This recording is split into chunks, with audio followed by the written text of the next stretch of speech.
Efforts to influence and shape Iraq and Afghanistan is strongest and most pronounced on the poor, the weak, and the disenfranchised.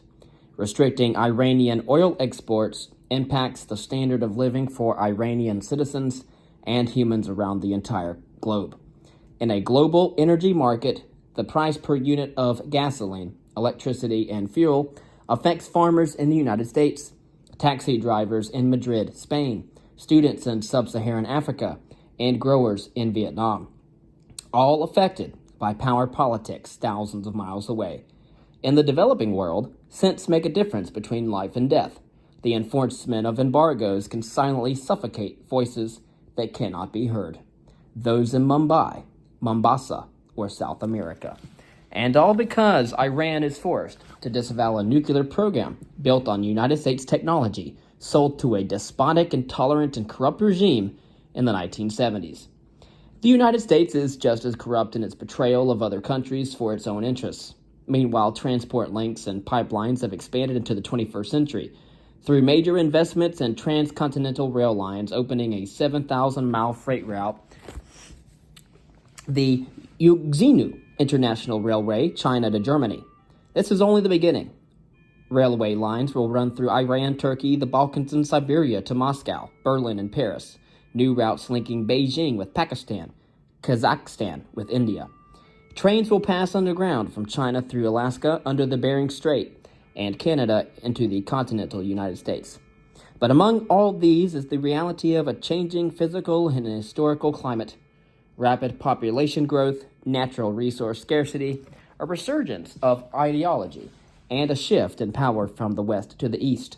Institutions and organizations that formalize relations are internationally coming into being. And while we ponder how to build relations with the histories and cultures of peoples, as well as regions, about whom we spend little or no time trying to understand, networks and connections are currently being carefully constructed across the spine of Asia, what was once the Silk Road. Concerning the Russo-Ukrainian War, starting in 2014 and continuing on into 2024, the historical record that I have been able to come up with so far is that this war was escalated on the 24th of February in the year 2022 with Russia's military invasion of Ukraine. The end results are to be determined.